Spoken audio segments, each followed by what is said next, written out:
എല്ലാവർക്കും news first മലയാളത്തിന്റെ പുതിയൊരു വീഡിയോയിലേക്ക് സ്വാഗതം. ക്രിക്കറ്റ് വാർത്തകൾ ആദ്യമേ അറിയാൻ ഈ ചാനൽ മറക്കാതെ സബ്സ്ക്രൈബ് ചെയ്യുക.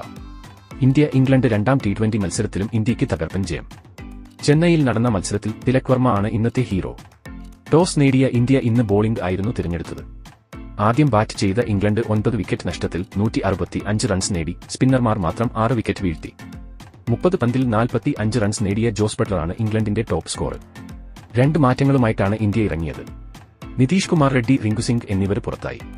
പകരം വാഷിംഗ്ടൺ സുന്ദർ, ധ്രുവ് ജുറൽ എന്നിവർ ടീമിലെത്തി. ഇംഗ്ലണ്ടും 2 മാറ്റം വരുത്തിയിട്ടുണ്ട്. ഗസ് അറ്റ്കിൻസന് പകരം ബ്രൈഡൻ കാർസെ ടീമിലെത്തി. പരിക്കേറ്റ ജേക്കബ് ബേദലിന് പകരം ജാമി സ്മിത്തും കളിച്ചു. മോശം തുടക്കമായിരുന്നു ഇംഗ്ലണ്ടിന് ലഭിച്ചത്. ആദ്യ ഓവറിൽ തന്നെ ഫിൽ സാൾട്ട് മടങ്ങി. അർഷ്ദീപിന്റെ പന്തിൽ വാഷിംഗ്ടണ് സുന്ദരൻ ക്യാച്ച്. 4ാം ഓവറിൽ സഹ ഓപ്പണർ ബെൻ ഡക്കറ്റും പവലിയനിൽ തിരിച്ചെത്തി. പിന്നീട് ഹാരി ബ്രൂക്കിനൊപ്പം ചേർന്ന് ബട്ട്ലർ 33 റൺസ് കൂട്ടിച്ചേർത്തു. എന്നാൽ ബ്രൂക്കിനെ ബൌൾഡാക്കി വരുന്ന ഇന്ത്യക്ക് ബ്രേക്ക് ത്രൂ നൽകി. ബട്ട്ലർ 10ാം ഓവറിലും മടങ്ങി. 3 സിക്സും 2 ഫോറും ഉൾപ്പെടുന്നതായിരുന്നു ഇംഗ്ലീഷ് ക്യാപ്റ്റന്റെ ഇന്നിംഗ്സ്. ലിയാം ലിവിങ്സ്റ്റണ് നിരാശപ്പെടുത്തിയതോടെ ഇംഗ്ലണ്ട് 5-90 എന്ന നിലയിലായി. പിന്നീട് ജാമി സ്മിത്ത് 12 പന്തിൽ 22 റൺസ് നേടി ഇംഗ്ലണ്ടിനെ തകർച്ചയിൽ നിന്ന് രക്ഷപ്പെടുത്തുമെന്ന് കരുതി. എന്നാൽ അഭിഷേക് ശർമ്മയുടെ പന്തിൽ താരത്തിന് മടങ്ങേണ്ടി വന്നു. തിലക് വർമ്മയ്ക്ക് ക്യാച്ച്. ഇതിനിടെ ബ്രൈഡൻ കാർസെ നടത്തിയ പോരാട്ടം ഇംഗ്ലണ്ടിന് നേരിയ ആശ്വാസം നൽകി. എന്നാൽ ജാമി ഓവർടോൺ, കാർസെ എന്നിവർ അടുത്തടുത്ത പന്തുകളിൽ മടങ്ങിയത് തിരിച്ചടിയായി.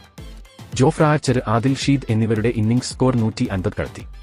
അങ്ങനെ അവസാനം 20 ഓവറിൽ 9 വിക്കറ്റ് നഷ്ടത്തിൽ 165 റൺസ് നേടി ഇംഗ്ലണ്ട് ഇന്നിംഗ്സ് അവസാനിച്ചു. മറുപടി ബാറ്റിംഗിൽ ആദ്യ ഓവറിൽ തന്നെ അഭിഷേക് ആർച്ചറിനെ പഞ്ഞിക്കിട്ടു. എന്നാൽ താരത്തിന് അധിക ആയുസ് ഉണ്ടായിരുന്നില്ല. 2ാം ഓവറിൽ LBയിൽ കുരങ്ങി അഭിഷേക് പുറത്തായി. തൊട്ടു പിന്നാലെ തന്നെ സഞ്ജുവും മടങ്ങി. 7 ബോളിൽ 5 റൺസ് മാത്രമാണ് സഞ്ജു നേടിയത്. ആർച്ചറിനാണ് വിക്കറ്റ്. ക്യാപ്റ്റൻ സൂര്യ, ജൂറൽ, പാന്ധ്യ എന്നിവരും ഇന്ത്യൻ ഇന്നിംഗ്സിൽ നിരാശപ്പെടുത്തി. എന്നാൽ തിലക് വർമ്മ സുന്ദർ പാർട്ണർഷിപ്പ് ഇന്ത്യയെ കരകയറ്റി. ഇരുവരും മികച്ച പ്രകടനം നടത്തിയതോടെ 2ാം T20യും ഇന്ത്യ കൈക്കലാക്കി. മികച്ച വിജയമാണ് ഇന്ത്യ ഇന്ന് സ്വന്തമാക്കിയത്. അതോടെ പരമ്പര 2-0 ഇന്ത്യ മുന്നിലെത്തി. അപ്പോൾ ഇന്നത്തെ ഇന്ത്യയുടെ കളിയെപ്പറ്റിയുള്ള നിങ്ങളുടെ അഭിപ്രായം താഴെ കമന്റ് ചെയ്യുക. അതുപോലെ കൂടുതൽ ക്രിക്കറ്റ് വാർത്തകൾക്കായി ഈ ചാനൽ മറക്കാതെ സബ്സ്ക്രൈബ് ചെയ്യുക.